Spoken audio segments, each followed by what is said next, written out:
सवाल इस पे है कि एक तरफ लोकतंत्र और दूसरी तरफ तंत्र।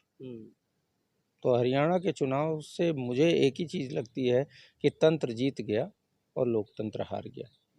हरियाणा में जवान, किसान, पहलवान और सबसे ऊपर संविधान, यही मुद्दे थे। हरियाणा बदलाव चाहता था, लेकिन अचानक से क्या ऐसा हुआ कि परिणाम अलग हो गए। बीजेपी के लोग खुद सरेंडर कर चुके थे। बीजेपी के लोग कह रहे थे, बहुत सारे प्रभारी ऐसे रहे जो हरियाणा में प्रभारी रहे विभिन्न जगहों के, उनसे बात हुई, उन्होंने कहा नहीं जी, अब 10-15 सीट 20 सीट यही मिलेगी भाजपा को।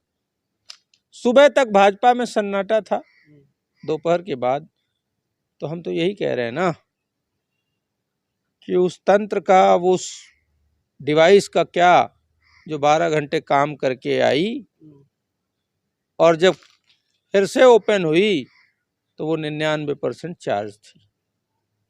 और एक इत्तेफाक और हुआ, संयोग है या प्रयोग है ये जनता जाने, जब डिवाइस ओपन हुई तो उसकी बैटरी 99% थी। जिन जिन डिवाइसों की बैटरी 99% थी वहां भाजपा जीत गई, और जहां 40-50%, 60% थी वहां कांग्रेस जीत रही है। एक बात है, लेकिन ये तो शुरू से होता आया है कि कांग्रेस पार्टी जो है या विपक्ष में जितने लोग हैं, अखिलेश यादव की पार्टी जो है, जब भी चुनाव हारती है तो एक तरफ जो है तुरंत ठीकरा फोड़ने लग जाती है पूरे सिस्टम को लेकर के, मशीन को लेकर के।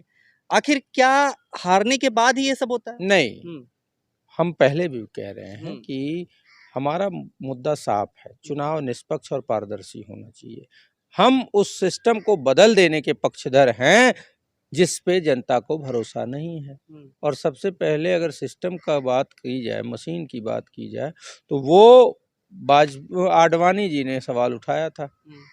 हम आज भी कहते हैं, हरियाणा में चुनाव हम हारें या जीते होते, लेकिन जो सवाल जनता का है, केंद्र सरकार इसको बंद कर सकती है। तो केंद्र सरकार जब इसको बंद कर सकती है, तो केंद्र में हमारी सरकार होती तो हम तो बंद कर चुके होते, तुरंत बैन कर देते। हम उस बात को मानते हैं कि चुनाव आयोग निष्पक्ष हो, और निष्पक्ष है कि नहीं है उस पर सवाल खड़ा हो रहा है। निष्पक्ष दिखना भी चाहिए, जनता की नज़र में निष्पक्ष हो, जनता ये माने तो बात है। अब क्या है कि चुनाव आयोग के कुछ पूर्व अधिकारी डिबेट्स में बैठते हैं, वो कहते जाओ कोर्ट। जानते हैं ये कोर्ट की धमकी कौन देता है? ये कोर्ट की धमकी हमेशा चोर दिया करता है, जिसको ये लगता है कि कोर्ट से कुछ होगा नहीं, जाओ। ये लोकतांत्रिक सवाल है, हमारे मताधिकार का सवाल है। एक बात और निकल के आई मतगणना के दौरान, जिन पोस्टल वोटों की बात की जाए, वहां जब पोस्टल वोटों की गिनती हो रही थी तो वहां पूरे हरियाणा में एक तरफा कांग्रेस आगे थी। तो जो पोस्टल वोट थे उसी हरियाणा के उन्हीं परिवारों के लोगों ने भी तो दिया था, और उनके परिवार के और लोग क्या उनसे अलग मत रखते थे? ये सवाल है। एक परिवार का एक मुखिया है जो कि नौकरी में है और पोस्टल मत से वो अपना वोट कर रहा है, और उसके परिवार की, उसकी पत्नी, उसके बच्चे, उसके परिवार के बाकी लोग उसके खिलाफ हैं। ये मुझे तो नहीं लगता। कमोबेश जो पारंपरिक परिवार हैं वहां ऐसा तो नहीं होता। परिवार का एक मत होता है, मत वो किसी को दे सकते हैं, वो उनका विशेषाधिकार है, लेकिन सामान्यतया ये देखा गया है कि मत, पूरे परिवार का जो मत होता है वो एक साथ होता है। तो ऐसा कैसे हो गया? उन्हीं परिवारों के लोग जब पोस्टल वोट कर रहे हैं तो वो कांग्रेस को वोट कर रहे हैं। तो वो जो नौकरी पेशा लोग हैं उनकी परेशानियां हैं, तो उस परेशानियों से परिवार भी जूझ रहा है। वो बदलना चाहते हैं सरकार। कैसे हो गया कि उनके घर के, उनके बच्चे, उनके माता पिता, उन्होंने किसी और को मत कर दिया, वोट कर दिया? ये तो मुझे नहीं लगता कि ऐसा दिनेश संभव। फोगाट जुलाना से जीत जाती हैं 6000 वोटों से, और वहीं पर दूसरी जगह हार हो जाती है कांग्रेस की नहीं, इसकी निजी हार मानते हैं या नहीं मानते? मैं इस बात हम्म, को ऐसे देखता हूँ कि अगर कहीं हम जीत गए, वहां सिस्टम से छेड़छाड़ अगर नहीं हुई, तो इसकी गारंटी तो नहीं है कि किसी और जगह सिस्टम से छेड़छाड़ नहीं होगी। होगी कि नहीं? इस बात की गारंटी लोगे आप कि अगर एक जगह सिस्टम में गड़बड़ी नहीं हुई तो दूसरे जगह भी उसकी वजह से नहीं होगी। अरे हर जगह गड़बड़ी संभव है, एक जगह नहीं हुई दूसरी जगह हो सकती है। ये सवाल भाजपा के कई प्रवक्ता डिबेट में भी कहते हैं। रायबरेली तो जीत गए, अमेठी तो जीत गए। अरे अमेठी रायबरेली जीत गए इसका ये मतलब नहीं है कि पूरे देश में आपने सिस्टम के साथ छेड़छाड़ नहीं की। जहां हम जीत गए वहां आपने छेड़छाड़ नहीं की, हम जीत गए, और जहां आपने छेड़छाड़ की वहां हार गए। सवाल ये बड़ा है कि 2024 के चुनाव के बाद उत्तर प्रदेश में एक समीक्षा बैठक हुई थी। उस समीक्षा बैठक में एक बात निकल के आई, भाजपा के नेताओं ने खुले मंच से कहा कि हमको प्रशासन का सहयोग नहीं मिला, इस वजह से यहाँ 43 सीटें इंडिया जीता और हमारी सीटें कम हो गई। अब उस सवाल पे जरा सा गौर फरमाइए। प्रशासन का अपेक्षित सहयोग नहीं प्राप्त हुआ। प्रशासन का कौन सा सहयोग आपको चाहिए था? किसी भी राजनीतिक दल को प्रशासन का कौन सा सहयोग चाहिए होता है? आप बताओ भाई। चुनाव में तो प्रशासन निष्पक्ष होना चाहिए, और भाजपा कह रही है कि नहीं जी हमको प्रशासन का सहयोग नहीं मिला। जो छेड़छाड़ होनी थी सिस्टम से, वो सिस्टम से छेड़छाड़ नहीं हुई, इस वजह से वहां 43 सीटें इंडिया जीत गया और ये घसक के नीचे चले गए। इसके बाद भी तो लोग आरोप लगा रहे हैं कि लोकसभा चुनाव में हुई थी धांधली। बिल्कुल हुई थी। जहां नहीं हो पाई वहां भाजपा हार गई, जहां हुई वहां भाजपा जीत गई। मैं ऐसा नहीं कहता कि भाजपा हर जगह सिर्फ धांधली से ही जीत गई, कुछ जगह वो अच्छे से अपने से भी जीत गए होंगे। लेकिन जो सवाल खड़े हो रहे हैं उस सवाल पे ये बात होनी ही चाहिए, चर्चा होनी ही चाहिए। क्या हम अपने लोकतंत्र को एक डिवाइस के हवाले कर देंगे? लेकिन सबूत मांगा जाता है जब कोई कुछ ऐसा आप बात कहते हैं तो हमेशा बीजेपी की तरफ से सबूत दो कि आखिर कैसे आप कह सकते हैं कि सिस्टम से गड़बड़ी हुई। ये तो हमेशा कोर्ट में भी प्रूफ हो गया और तमाम चीजें कही गई। नहीं, कोर्ट में क्या प्रूफ हो गया? कोर्ट ने कह दिया कि नहीं सिस्टम से छेड़छाड़ नहीं हो सकती, हैक नहीं हो सकता डिवाइस। ऐसा तो नहीं हुआ। हुआ कहीं हैकाथॉन करते हैं, सुनिए, हैकाथॉन करते हैं और कहते हैं 5 मीटर दूर से आप हैक करके दिखाओ। मैं चैलेंज करता हूं, कुछ डिवाइसें आप हमको दे दो, एक आध महीने बाद हम उसको रिप्रेजेंट कर देंगे, हैक करके दिखा देंगे। इसका कोई मतलब है क्या? डिवाइस बिना छुए।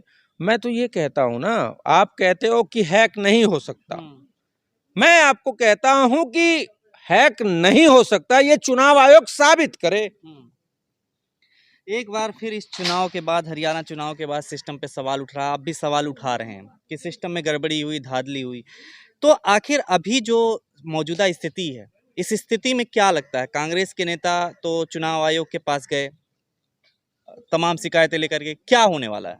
अब ये तो चुनाव आयोग को दिखाना है, वो चुनाव आयोग बताएगा क्या करेगा। क्या निष्पक्षता से चुनाव आयोग हमारी बातों को सुनता है, क्या उसका समाधान निकालता है। पहले क्या था कि चुनाव आयोग एक संवैधानिक संस्था है, उसको निष्पक्ष होना चाहिए। मुझे याद आता है उत्तर प्रदेश का एक चुनाव, मायावती की सरकार थी, वो मुख्यमंत्री थी, और उन्होंने अपने कार्यकाल में बहुत सारे बड़े बड़े हाथी के मूर्ति पूरे लखनऊ भर में लगाए, और भाजपा के लोगों का ये आरोप था कि ये हाथियां हर चौराहे पे खड़े होके बसपा के लिए वोट मांग रही हैं। तो क्या वो हाथियां सच में बसपा के लिए वोट मांग रही थी? नहीं मांग रही थी, मुझे लगता है नहीं मांग रही थी। लेकिन तत्कालीन जो मुख्य चुनाव आयुक्त थे SY कुरैशी, जब भाजपा के लोग उनसे मिले और ये शिकायत दी तो उन्होंने कहा देखिए जी, हमारी जिम्मेदारी है निष्पक्ष चुनाव कराना, और हमारी ये जिम्मेदारी है कि किसी भी पार्टी को ये ना लगे कि उसकी बात नहीं सुनी गई या उसका समाधान नहीं हुआ। टाट पट्टियों से सभी हाथियों को ढका गया। ये थी निष्पक्षता चुनाव आयोग की, पारदर्शिता चुनाव आयोग की।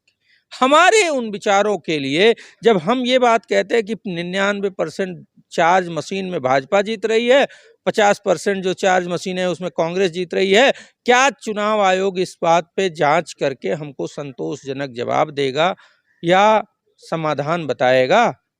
तो वो बड़ा सवाल हो जाता है। पूर्व जो अधिकारी हैं चुनाव आयोग के, वो कहते जाओ कोर्ट।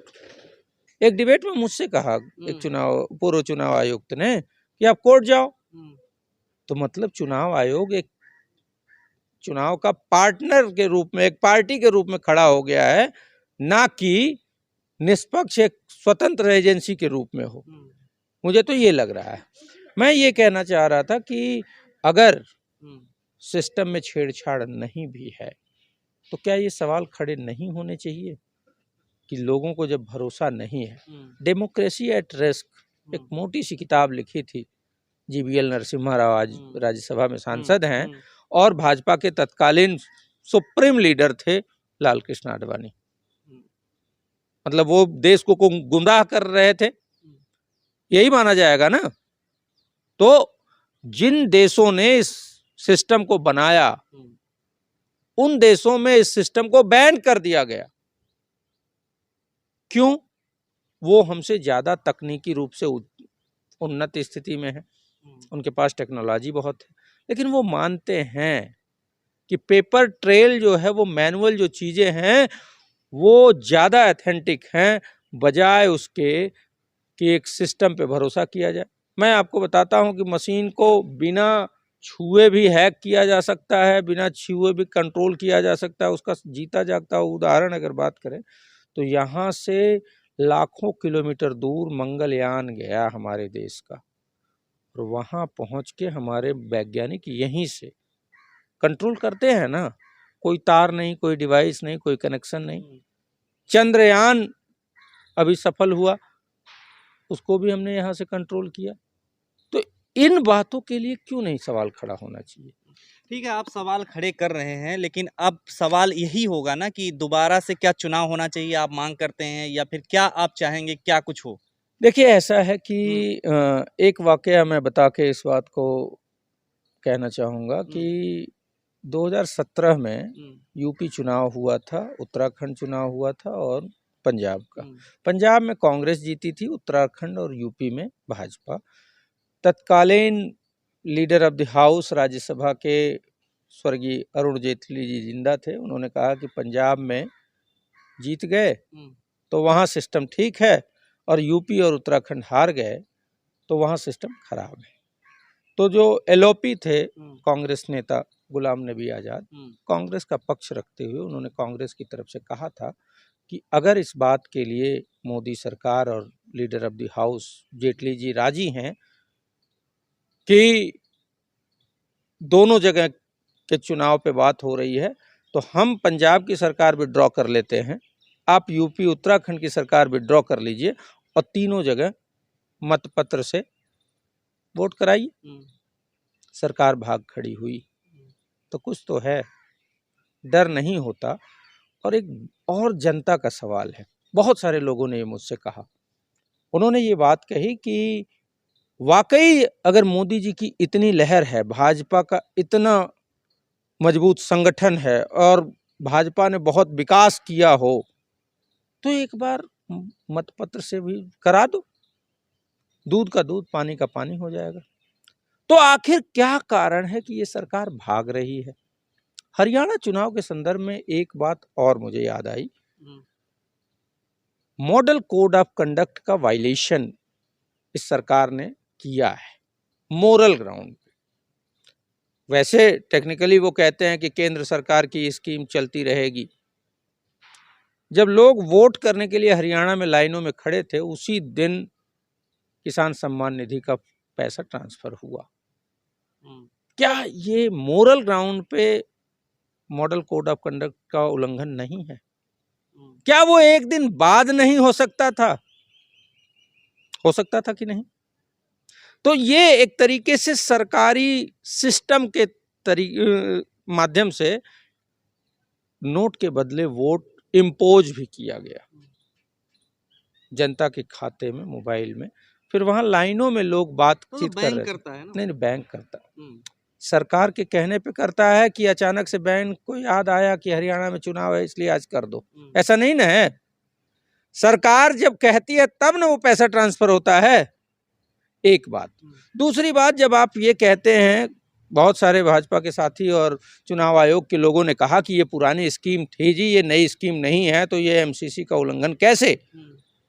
तो एक बात और आती है कि वन नेशन वन इलेक्शन की बात करके मोदी सरकार ये कहती है कि जब विधानसभाओं में, नगर पालिकाओं में, हर जगह जब चुनाव होता है तो हमारा कार्य बाधित होता है।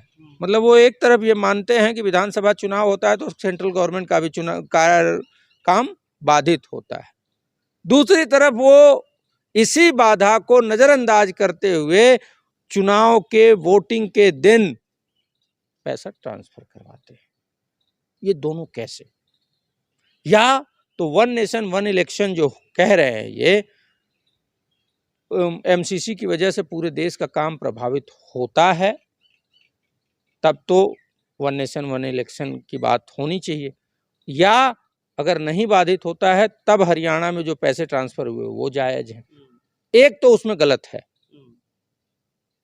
मैं ये भी कहना चाहता हूँ। और अगर बात कर लें चुनाव को, तो मैं मानता हूं कि आज पुनः टीएन सेशन की आवश्यकता है इस देश को। अन्यथा इस तानाशाह सरकार के इस कार्यकाल में लोकतंत्र खत्म हो जाएगा। मुझे एक खबर याद आई। होते तो क्या करते, इस सीन पे क्या करते? मैं ये मानता हूं कि टीएन सेशन होते तो सबसे पहले तो सिस्टम को बैन कर देते, और टीएन सेशन होते तो वो सिस्टम बैन करते या क्या करते, क्या प्रक्रिया होती वो ऐसे नहीं कहता मैं, लेकिन टीएन सेशन अगर होते तो एटलीस्ट विपक्ष की बातों को ईमानदारी से सुनते और उनको समाधान देते और निष्पक्ष चुनाव के लिए वो किसी भी हद तक जाते। इस मॉडल कोड ऑफ कंडक्ट के लिए बीजेपी की पार्टी को रद्द कर देते, उसका रजिस्ट्रेशन को, कि आपने ऐसा कैसे कर दिया। ये बातें टीएन सेशन कांग्रेस के समय में ही आ सकते हैं, क्योंकि कांग्रेस कभी भी किसी भी संवैधानिक स्वतंत्र एजेंसी में छेड़छाड़ नहीं करती थी। इसीलिए कांग्रेस के ज़माने में टीएन सेशन हुए।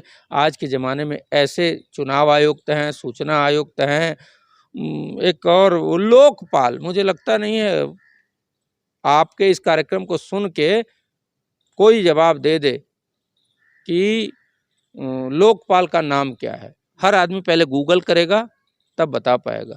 जिस लोकपाल के लिए पूरे देश में आंदोलन हुआ, धरना प्रदर्शन हुआ, वो लोकपाल का नाम आज पूरे देश में मुझे लगता है कि 0.001% लोग ही याद होगा, उनको पता होगा। अन्यथा सारे लोग बिना गूगल किए लोकपाल का नाम नहीं बता पाएंगे। ये बात है। तो ये जितनी एजेंसियां हैं उनको इस सरकार ने, तानाशाह मोदी की सरकार ने पंगु किया है। तो उस सिस्टम को दुरुस्त करने के लिए, चुनाव प्रक्रिया को दुरुस्त करने के लिए मैं ये मानता हूं कि आज टीएन सेशन जैसे व्यक्ति की हो। लेकिन एक तरफ तो आप ये सवाल उठा रहे हैं, लेकिन बीजेपी की तरफ से जो सवाल उठाए जा रहे हैं वो तो ये कहे जा रहे हैं राहुल गांधी के ऊपर ठीकरा फोड़ रहे हैं। वो तो कह रहे हैं राहुल गांधी में ये जो चीज़ें थी, वो जलेबी को लेकर के जिस तरीके से बयान दिया, और राहुल गांधी ने वहाँ पे एक दो रैली की और उनकी बातों में नहीं दम था, विदेश चले गए उस वक्त पर, ऐसे तमाम आरोप लगाए जा रहे हैं। प्रधानमंत्री भी विदेश गए थे। राहुल गांधी ने तो विजय संकल्प यात्रा भी की। राहुल गांधी की रैली में, जनसभा में, रोड शो जो हुआ उसमें अपार भीड़ थी। लेकिन प्रधानमंत्री मोदी जी की रैलियों में भीड़ नहीं थी। इस वजह से मोदी जी जो विधानसभा में 19 के विधानसभा में 22-23 रैलियां किए थे, इस बार 4 क्यों किए? इस वजह से क्योंकि प्रधानमंत्री नरेंद्र मोदी को ये पता था कि हरियाणा भाजपा हारने जा रही है, वो ठिकरा उनके सर फूट जाएगा, इसीलिए छोड़ के वो हट गए। पोस्टर देख लीजिए, अभी भी बहुत सारी होर्डिंग्स लगी होंगी। उन होर्डिंग में प्रधानमंत्री जी टॉप में जो 10-12 लोगों की फोटो है, उसमें एक छोटी सी फोटो उनकी भी है। मतलब उनको पहले से ही छिपाया जाने लगा। हारते तो सारा जो जिम्मा है, सारा जो ठीकरा है, वो जेपी नड्डा के सर पे पटक दिया जाता। ये मामला है। तो आप उस बात के लिए राहुल गांधी या कांग्रेस का बतौर कार्यकर्ता मैं ये मानता हूं कि हर हार की भी जिम्मेदारी राहुल जी और हमारी बराबर है और हर जीत की भी जिम्मेदारी हम दोनों की। अभी बैठक भी हुई राहुल गांधी की, जो उसमें आंतरिक बैठक में निकल करके बातें सामने आई है कि आपसी नेताओं को नहीं बुलाया गया, वहाँ के जो मतलब हरियाणा के नहीं लोकल देखिए, नेता हैं। नहीं ऐसा नहीं है। मैंने तो ऐसा नहीं देखा। और आंतरिक अगर मीटिंग हुई और उसका कोई ऑफिशियल अगर रिकॉर्ड नहीं है तो ये हवाबाजी बीजेपी के लोग हमेशा फैलाते रहते हैं। तो शायद ये संघ और भाजपा कार्यालय से प्रायोजित कार्यक्रम है। अन्यथा हमारे वहाँ तो सभी नेता एकजुट थे। हमारे वहाँ कोई गुटबंदी नहीं थी।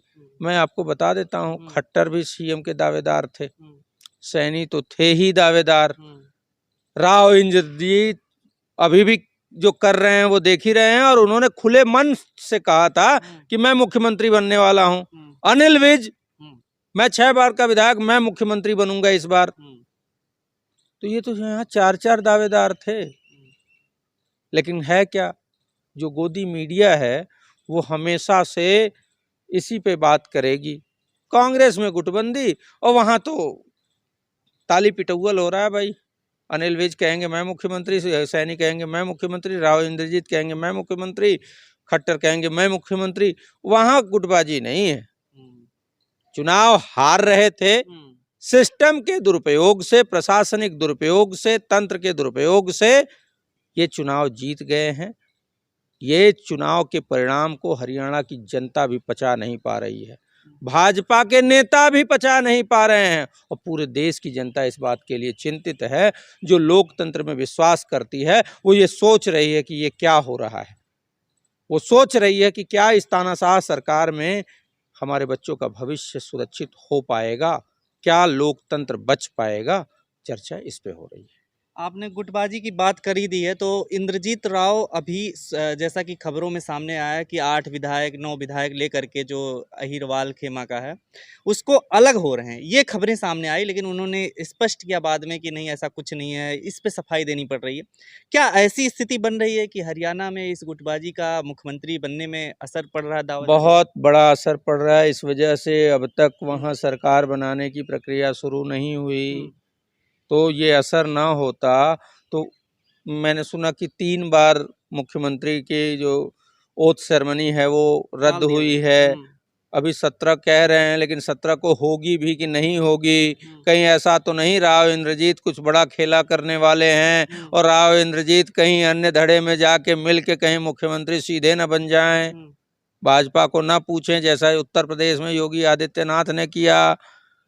मुख्यमंत्री बनने के दावेदार कई थे। मनोज सिन्हा पूजा पाठ करा के लखनऊ पहुंचने वाले थे, तब तक योगी आदित्यनाथ दिल्ली पहुंचते हैं और कहते हैं 150 मुख्यमंत्री विधायकों का हमारे साथ समर्थन है, हमको मुख्यमंत्री बनाओ और नहीं तो मैं अपने से बन जाऊंगा। मजबूरी में फिर उनको बनाना पड़ा और मजबूरी का ही नतीजा है कि आज अमित शाह जी और योगी में तनाव चल रहा है। अमित शाह योगी को निपटाना चाहते हैं, योगी अमित शाह को निपटाना चाहते हैं। और एक भाजपा के कहने की बात नाम नहीं ले सकते, लेकिन एक भाजपा के ऐसे व्यक्ति ने बोला कि योगी ने सिस्टम का दुरुपयोग नहीं होने दिया यूपी में, इस वजह से भाजपा 62 से 37 पे आ गई। तो यही तो मामला है। अब अगर ये हरियाणा में आप देख रहे हैं कि अभी भी अटका हुआ है मामला कि मुख्यमंत्री कौन बनेगा, नायब सिंह सैनी नहीं बन पाएंगे ऐसा लग रहा है। नहीं, मुझे अब वो कौन बन पाएगा वो मेरा मामला नहीं है, लेकिन हरियाणा की जनता सोच रही है कि हमारे वोटों पे डाका डाला गया। कांग्रेस की सरकार बनने वाली थी, लेकिन किस तरीके से सिस्टम प्रशासन का दुरुपयोग करके चुनाव परिणाम पलट दिए गए और अब देखो कुर्सी के लिए लड़ रहे हैं ये और खींच मची हुई। लेकिन ऐसा स्थिति अगर कांग्रेस की होती इस तरीके से गुटबाजी, तो भाजपा उसका फायदा ले लेती। तो क्या कांग्रेस भी फायदा ले सकती है इस चीज में कि अगर सरकार? अरे मैं कह तो रहा हूँ कि ईडी सीबीआई इनकम टैक्स दे दो, अगर मोदी की सरकार न गिर जाए तो जो कहो सो। भाई ईडी सीबीआई के दबाव में ही बहुत सारे नेता इधर उधर हो रहे हैं और बहुत लोग भाजपा में भी मुंह बंद करके चुप पड़े हैं। जैसे ही ईडी सीबीआई को आप तानाशाह के चंगुल से मुक्त करेंगे, वो स्वतंत्र हो जाएं, उसके बाद देखिए बहुत सारे लोग भाजपा छोड़ के भाग जाएंगे। तो ईडी सीबीआई के बाद तो मोदी की सरकार गिर जाएगी। बहुत अच्छी सरकार, बहुत मजबूत सरकार जो कह रहे हैं ना, बस ईडी सीबीआई का जो तार है इनके हाथ से मुक्त होना चाहिए। ये दुरुपयोग कर रहे हैं ईडी सीबीआई इनकम टैक्स का। अगर वो जैसे ही छूटा, देखेंगे आप, तेलुगु देशम पार्टी गायब हो जाएगी, उधर जेडीयू गायब हो जाएगी, उधर शिंदे गायब हो जाएंगे, इनके जितने सहयोगी हैं, पूरी नॉर्थ ईस्ट की सरकार इनकी खत्म हो जाएगी। क्योंकि जब ईडी सीबीआई स्वतंत्र रूप से काम करेगी तो हेमंत बिस्वा शर्मा भी जेल जाएंगे। जाएंगे कि नहीं जाएंगे? तो जब वो जेल जाएंगे तो वो जेल जाना पसंद करेंगे या वो सरकार बचाना पसंद करेंगे और जान बचाना पसंद करेंगे? सवाल यही होता है भाई। डरा कर, धमका कर, सामाजिक रूप से आप जिसको प्रताड़ित करते हैं, यही अमित शाह कहते थे ना, बुकलेट जारी की थी, विश्व का सबसे भ्रष्ट व्यक्ति हेमंत बिस्वा शर्मा, और उसी भ्रष्ट व्यक्ति को मुख्यमंत्री बना दिया। और सच्चाई ये है, देखिए भाजपा और कांग्रेस में एक बेसिक अंतर है। कांग्रेस एक ऑल इंडिया लेवल की, अखिल भारतीय स्तर की पार्टी है, उसका हर राज्य में संगठन है और वो अखिल भारतीय स्तर पर संगठन को चलाती है। बीजेपी नॉर्थ इंडिया की पार्टी है, 8-10 प्रदेशों में इसका संगठन है। सरकार के दम पे भले आपने नॉर्थ ईस्ट में भी सरकार बना ली, दक्षिण में भी कुछ सरकारें आ गई, लेकिन सच्चाई तो यही है कि अगर बीजेपी का कोई संगठन है तो वो यही 4-6-10 राज्यों में, उसके अलावा इसका कोई। हरियाणा में जो आप बता रहे हैं जिस तरीके की स्थिति की जो मुख्यमंत्री बनने को लेकर के आ रही है कि 17 तारीख को सेरेमनी होने वाला है, क्या लगता है बीजेपी स्थिति को नियंत्रण कर लेगी किसी तरीके से? अब बीजेपी नियंत्रण कर लेगी नहीं कर लेगी इस पे तो मैं नहीं कहता, लेकिन अगर चीज़ें खराब हुई तो कहीं ऐसा ना हो कि सैनी की जगह कोई दूसरा मुख्यमंत्री बन जाए, और कहीं ऐसा ना हो कि राव इंद्रजीत, अगर वैसे खैर वो क्या इतनी हिमाकत दिखा पाएंगे, ये बड़ा सवाल है, लेकिन अगर वो हिमाकत दिखा दिए तो कब पता चला किसी दूसरे दल की सरकार बन जाए। राव इंद्रजीत अगर 8 विधायकों को लेके शिफ्ट हो जाए तो आपको लग रहा है कि सरकार बना पाएंगी भाजपा?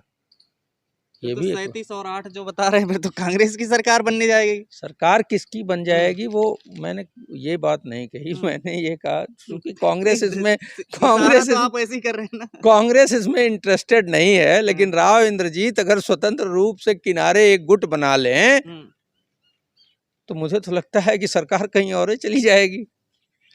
अच्छा, दूसरी बात ये जो महाराष्ट्र का इलेक्शन है, आप सिस्टम पे यहाँ सवाल उठा रहे हैं, तो महाराष्ट्र पे भी आप लोगों को उठा देना चाहिए क्योंकि महाराष्ट्र में इलेक्शन है, वहाँ पे भी तो ऐसे कुछ हो सकता है। देखिए, चुनाव आयोग की जिम्मेदारी है कि वो विपक्षी दलों के सभी शिकायतों का निस्तारण करे और समाधान करे।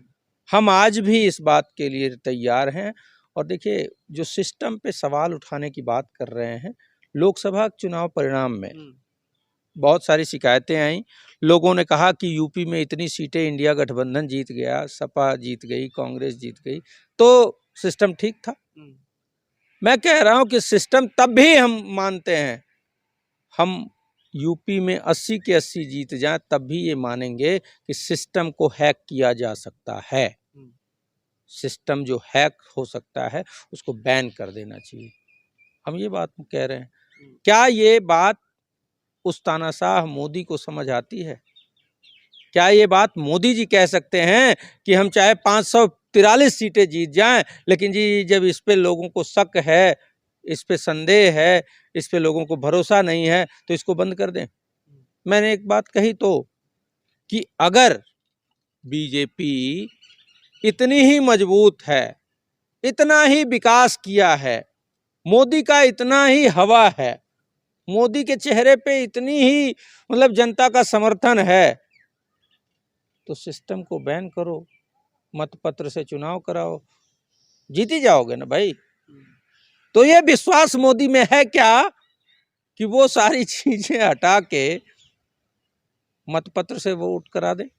नहीं करा पाएंगे, क्योंकि वो जानते हैं कि मतपत्र में जब चुनाव होगा तो जनता का असली मत आएगा, और असली मत जो है इस तानाशाह भ्रष्ट मोदी सरकार के खिलाफ है, भाजपा के खिलाफ है।